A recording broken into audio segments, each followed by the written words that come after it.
Apa adabnya? Ini ingat ada adabnya. Orang yang sampai di maqam ini adabnya tambah tinggi kepada Allah. Ketika Nabi Khidir ditanya, kenapa engkau bunuh anak kecil? Kenapa engkau rusak kapal? Nabi Khidir nggak bilang ini perintah Allah. Nggak. Dia cuma mengatakan apa? Itu bukan amri. Tidak menisbatkan langsung kepada Allah, juga tidak mengatakan dirinya. Itulah adab seorang arif billah yang kenal kepada Allah. Maka orang berhakikat, kalau dia beradab disebut arif, al-arif billah.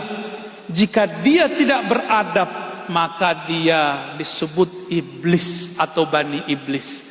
Iblis itu hakikatnya tinggi. Salah satu kajian hakikat, kajian ontologis asal muasal.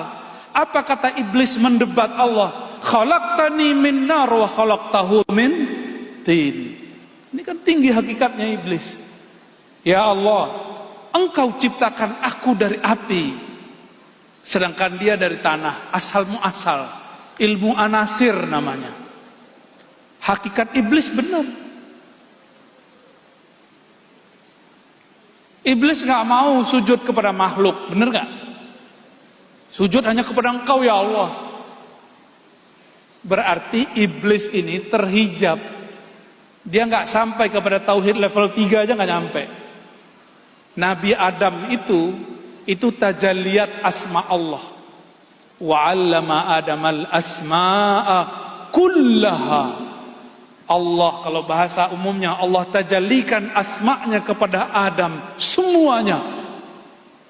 Ini yang tidak terbaca oleh iblis.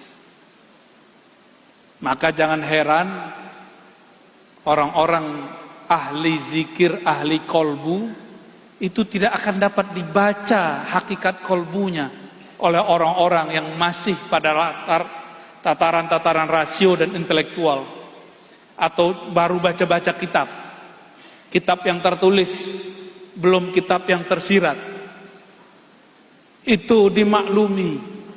Oleh karenanya dalam kitab Qawaidut Tasawuf karya Maulana Al-Imam Zarruq Asy-Syadzili, apa kata beliau? Ingkarnya fuqaha, orang-orang zahir kepada ahli batin, ahli kewalian, ahli tasawuf, itu ma'zur, dimaklumi. Orang syariat ingkar ke ahli hakikat dimaklumi. Kalau kita punya ilmu tentang Allah, kita merasa Allah dekat. Kalau mata batin dibuka oleh Allah, kita merasa bahwa Allah yang berbuat di alam semesta. Jika hakul basirah disebut hakul yakin. Yang pertama ilmu yakin, yang kedua ainul yakin, yang ketiga disebut hakul yakin. Keyakinan yang sudah hak disebut juga hakul basirah. Sudah masuk ke dalam diri kita. Apa yang terjadi? Yushhiduka wujudahu. Allah akan tampakkan bahwa dia benar-benar ada, sehingga kamu tidak merasa ada dan juga tidak merasa tiada. Ini maksudnya apa itu kalimatnya? Kita nggak merasa ada dan nggak merasa tiada. Jadi kalau yang level 2 kita merasa tiada. Merasa tiada berarti masih ada perasaan dong. Nah, perasaannya ini sendiri hilang. Perasaan-perasaannya pun hilang. Inilah yang terjadi kalau orang begini, rasa di kolbunya menguasai otaknya, lalu turun ke lidahnya, jadilah seperti Al-Hallaj. Apa kata Al-Hallaj? Ma fi jubbati ilallah. Dalam jubahku hanya ada Allah. Dia lagi sakar, lagi mabuk. Mabuk bukan karena wine, mabuk karena cahaya-cahaya ma'rifat meliputi dirinya. Orang lagi kasmaran jatuh cinta nggak? Lagi kasmaran jatuh cinta. Ketika jatuh cinta kepada pasangannya, setiap kali melihat perempuan atau laki-laki lawan jenis, itu dia merasa ada wajah pasangannya di situ. cepat-cepat jalan singkat kilat kepada Allah adalah membaca kalamnya, tafakkur kalamnya. Itulah thariqat Imam Syafi'i. Maka Imam Syafi'i khatam Quran dari pagi sampai asar, asar sampai subuh, khatam Quran. Aqrabut turuq ilallah.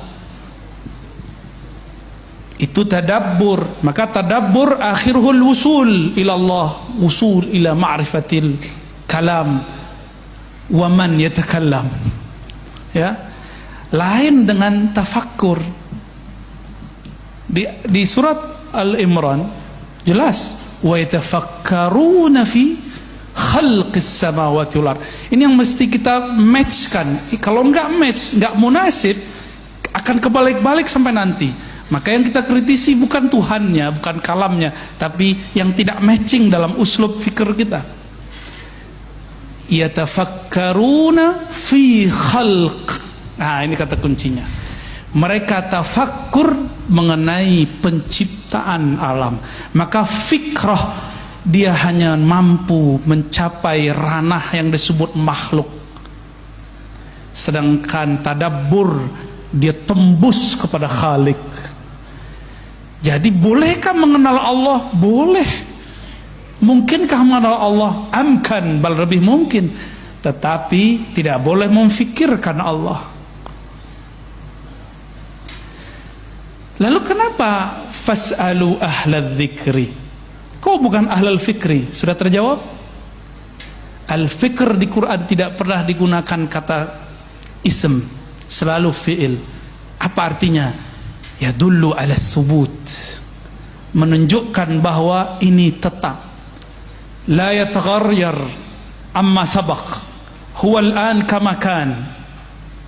Dia dulu sekarang sama. Itu disebut ahlu zikr. Karena zikr tetap. Zikr nggak akan berubah. Sekali kita bertemu Allah, nggak akan lupa kepada Allah SWT. Sekali Allah menyebut nama kita, selama-lamanya Allah menyebutnya. Man zakarani fi nafsihi zakartu fi nafsi. Siapa yang ujung dari wiridnya, ujung dari fikrah riyadhahnya, dia menyebut namaku dalam dirinya, aku akan sebut dia dalam diriku. Itu kan terjemahan. Duluan mana, yang qadim atau yang hadis menyebut? Kita ini hadis baru, Allah qadim. Siapa yang dulu menyebut? Dia yang dulu menyebut. Allah itu qadim, thabit, la yataghayyar, la yasbikuhul adam.